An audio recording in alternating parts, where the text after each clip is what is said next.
Hai guys. Okey, bertemu lagi dalam YouTube channel Mawi TV. Okey. Hari tu aku ada buat satu video berkaitan dengan perbandingan di antara Mitsubishi Xpander dan juga Pro 2 Arus. Kemudian adalah yang komen kata kenapa bandingkan antara kedua-duanya sedangkan sebuah kereta nasional, sebuah lagi adalah kereta import dan perbezaan harga adalah dalam 20,000 plus lah. Jadi mereka ada komen mengatakan bahawa perbandingan itu tidak sesuai, sebaliknya bandingkanlah dengan Toyota Rush. Tapi kenapa aku tak nak bandingkan dengan Rush? Logiknya Rush kalau dibandingkan dengan Arus pun orang akan beli Arus, betul tak? Jadi buat apa aku nak bandingkan dengan kereta yang orang tak pilih. Okey, jadi aku bandingkan di antara Arus dan juga Xpander. Tapi disebabkan ada pertanyaan, jadi aku buatlah hari ini video berkaitan perbandingan di antara Xpander, Rush dan juga BRV. Okey, untuk perbandinganlah siapa yang berminat untuk membeli sebuah kereta low MPV segmen B yang harganya di bawah RM100,000 dan aku rasa harga ni adalah harga yang agak kompetitif untuk dibeli oleh rakyat Malaysia lah. Okey, pertama kita lihat daripada aspek luaran. Luaran yang pertama kita tengok bahagian depan. Okey, antara ketiga-tiganya Xpander, BRV dan Rush, aku memilih Mitsubishi Xpander mempunyai rupa paras hadapan yang lebih menarik, lebih radikal dan lebih fresh, terutama bila diletak lampu utama tu di bawah bukannya di atas. Kemudian bentuk grillnya yang menggunakan dynamic shield tu pada aku lebih bergaya berbanding dengan BRV yang nampak macam sedikit ketinggalan, manakala Rush pula nampak macam terlalu mencuba. Okey. Jadi kat sini bagi bentuk hadapan aku memilih Mitsubishi Xpander.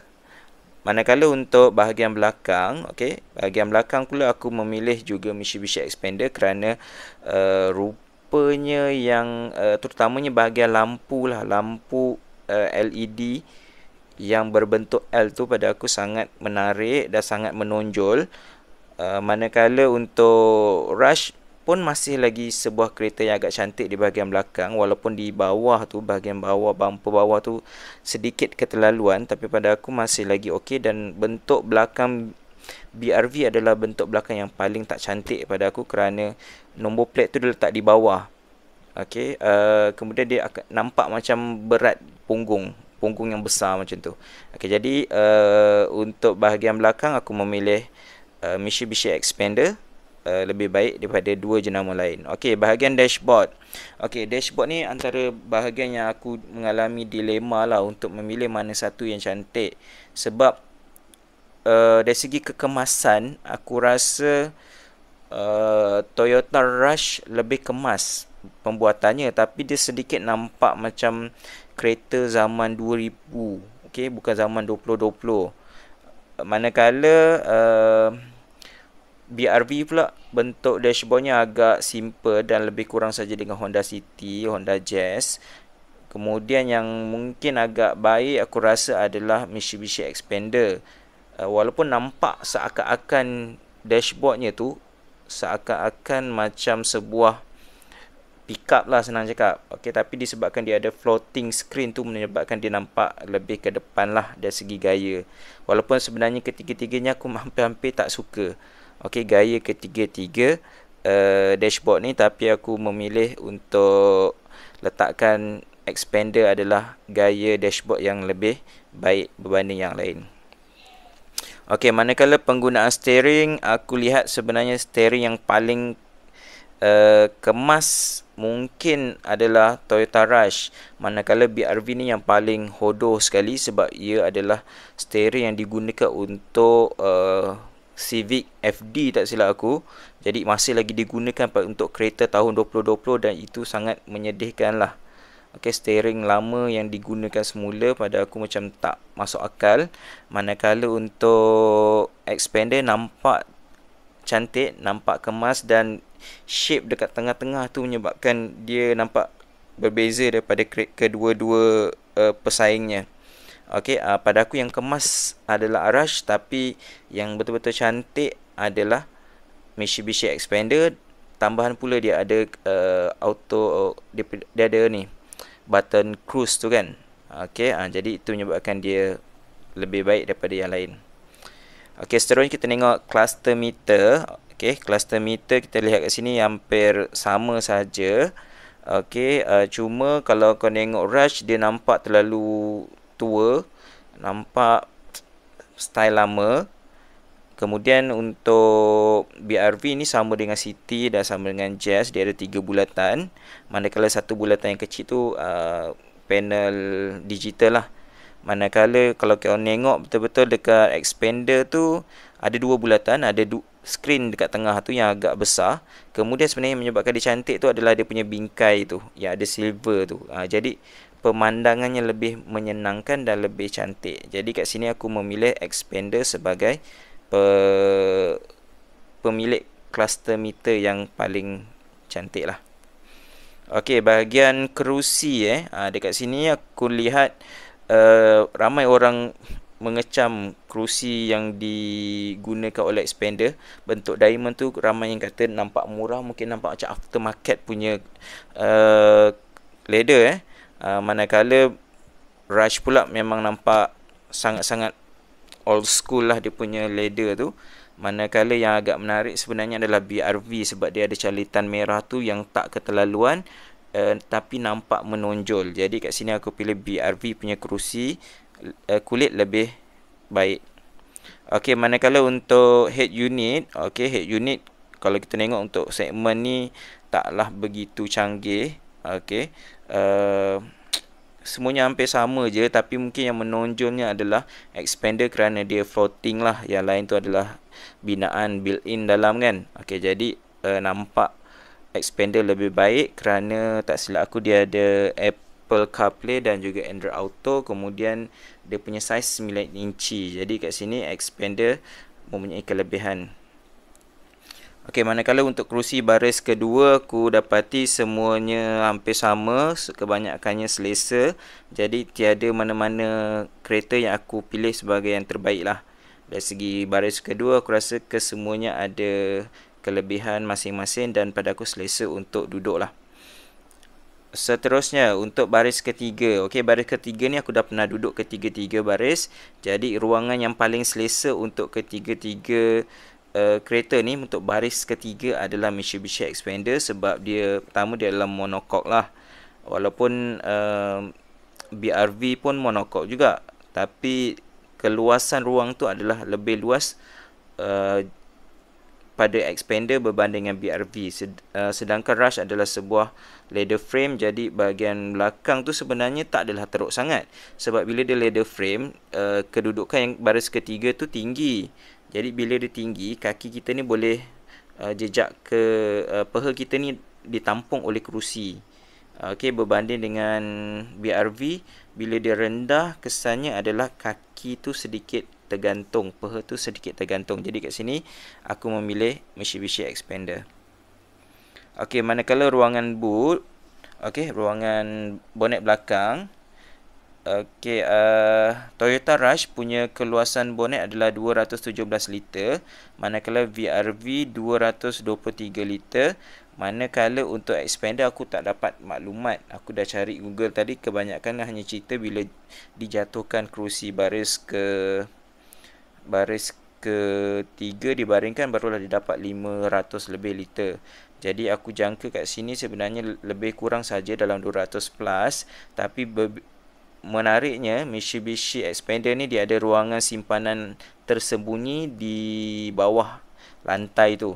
Okey, sebab tayarnya tak disimpan, tayar span tidak disimpan di situ, sebenarnya disimpan di bahagian bawah. Jadi dia ada ruangan tersembunyi yang agak menarik. Okey, jadi dekat bahagian bagasi belakang ni aku memilih Mitsubishi Xpander sebagai ruangan yang paling terbaik di antara ketiga-tiganya. Okey, mengikut saiz pula saiz untuk ketiga-tiga ni aku dapati bahawa paling panjang sekali adalah paling panjang sekali adalah expander dengan 4475, sedangkan BRV 4456. Manakala yang paling kecil sekali adalah Rush 4435. Manakala lebar pula expander 1750, BRV 1735, manakala Rush 1695. Okey, yang ni Rush paling tak lebar dan paling pendek lah, senang cakap. Okey, manakala untuk tinggi, okey, untuk tinggi ni sebenarnya paling tinggi sekali adalah Rush dengan 1705, sedangkan expander hanyalah 1700, manakala yang paling rendah sekali adalah BRV, sebab BRV ni gaya pemanduannya adalah seakan-akan sedan. Okey, kemudian untuk jarak roda pula, yang paling panjang sekali adalah expander dengan 2775, manakala yang kedua panjang adalah Rush 2685, dan yang paling pendek sekali adalah BRV 2662. Kalau kita lihat kat sini, jarak roda ni sebenarnya, antara roda ni lah mempengaruhi keluasan ruangan dalam. Sebab bila roda tu letak di hujung-hujung dan jaraknya panjang, kat situlah ruangan kerusi diletakkan. Jadi itu menyebabkan kenapa expander ni lebih selesa daripada kedua-dua pesaingnya yang lain. Okey, dari segi saiz aku memilih Mitsubishi Expander sebagai kenderaan MPV 7 tempat duduk bajet bawah 100,000 yang terbaik. Okey, manakala untuk aircon blower untuk baris kedua, okey, ketiga-tiganya ada aircon blower. Jadi kalau ikutkan sama je lah, dia mungkin hanya blower saja, bukannya ada cooling system. Okey, jadi aku anggap ketiga-tiganya sama. Okey, kemudian kita pergi kepada transmisi. Okey, ikutkan transmisi, expander menggunakan transmisi 4 kelajuan automatik, sama juga dengan Toyota Rush 4 kelajuan automatik, tetapi VRV menggunakan transmisi CVT. Okey, ikutkan CVT Honda ni 7 speed. Jadi aku memilih transmisi yang terbaik adalah CVT. Bila enjin CVT ni digunakan, kesannya adalah penjimatan minyak dapat dilakukan dan pertukaran gear tu berlaku dengan sangat minima ada punya sentakan tu. Okey, jadi CVT adalah pemenang bagi kategori transmisi. Namun for automatic transmission ni bukanlah buruk, sebab dia adalah sebuah transmisi yang telah diakui dan telah diuji oleh banyak dan digunakan oleh banyak kenderaan. Jadi kalau ada apa-apa masalah, ianya mudah untuk diselesaikan berbanding CVT yang dikatakan harganya agak mahal jika mengalami sebarang kerosakan. Okey, untuk tayar. Okey, untuk tayar ni pemenangnya adalah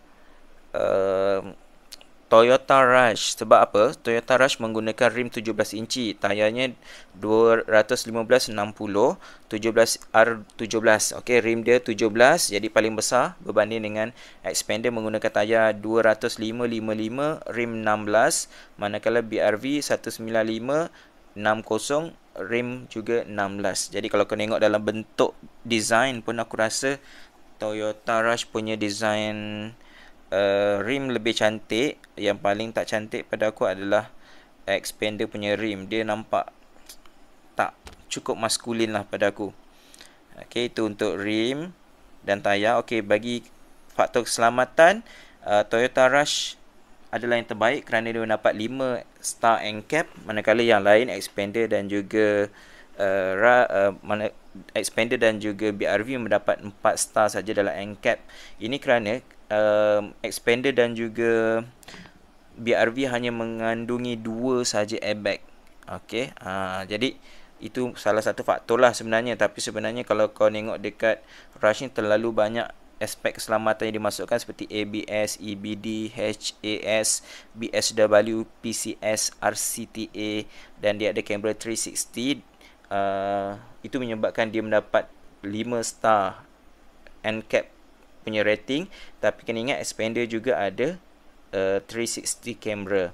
Okey, jadi bahagian keselamatan nampaknya Toyota sangat menitik beratkan keselamatan, yang tu mungkin menyebabkan harganya sedikit mahal lah. Okey, tapi tak juga, nanti kita tengok harga yang sebenar. Okey, manakala bagi radius pusingan tayar, okey, didapati bahawa Rush dan juga expander punya kadar radius pusingan yang sama iaitu 5.2 meter, manakala untuk BRV 5.3 meter. Okey, kepentingan radius pusingan ni adalah tujuannya untuk kita membuat pusingan lah, terutama di kawasan U ke, untuk buat U-turn dan sebagainya. Jadi pentingnya radius pusingan ni. Okey, makin kecil lebih baik sebenarnya. Kemudian untuk enjin, ini antara yang paling penting jugalah. Okey, enjin yang paling terbaik antara ketiga-tiganya adalah enjin milik Honda BRV. Okey, Honda BRV ni dikuasakan oleh enjin 1.5 liter, 118 horsepower dengan 145 Nm torque. Okey, dia adalah enjin yang berkuasa dalam segmen B. Okey, kalau tak termasuk lah, kalau dalam segmen MPV ni dia paling berkuasa lah. Okey, tak termasuk dalam segmen sedan, segmen B yang lain, sebab kalau ikutkan yang paling berkuasa adalah X50 lah. Okey, kemudian yang kedua terbaik adalah enjin expander 1.5 liter, 105 HP dengan 141 Nm, manakala enjin Toyota Rush 1.5 liter, 104 HP dan 136 Nm. Okey, jadi kat sini jauh sebenarnya Honda punya enjin iVTEC ni mendahului dua pesaingnya yang lain. Jadi dari segi enjin aku rasa tak ada masalah untuk BRV ni untuk memotong. Itu pentingnya. Memang kita tahu ianya adalah sebuah kereta low MPV yang tujuannya untuk bawa keluarga, tapi tak semestinya sebuah kereta MPV ni tak perlu berkuasa. Pada aku, kuasa tu bukan bertujuan untuk berlumba, tapi tujuannya lah untuk keselamatan dan keyakinan untuk kita memotong. Okey, untuk memastikan kita membawa dengan stabil, dengan penjimatan bila kuasa ni lebih lah. Okey, sebab bila kuasanya sedikit, dia ada risiko bila kita nak memotong. Kemudiannya keyakinan tu, okey, kadang sesekali sebenarnya kita kadang perlu juga untuk bawa dalam kelajuan yang tinggi. Jadi itu perlunya sebenarnya kuasa yang lebih lah. Okey, bukannya kita nak berlumba, tapi ada kalanya kita terdesak untuk bergerak dengan lebih cepat.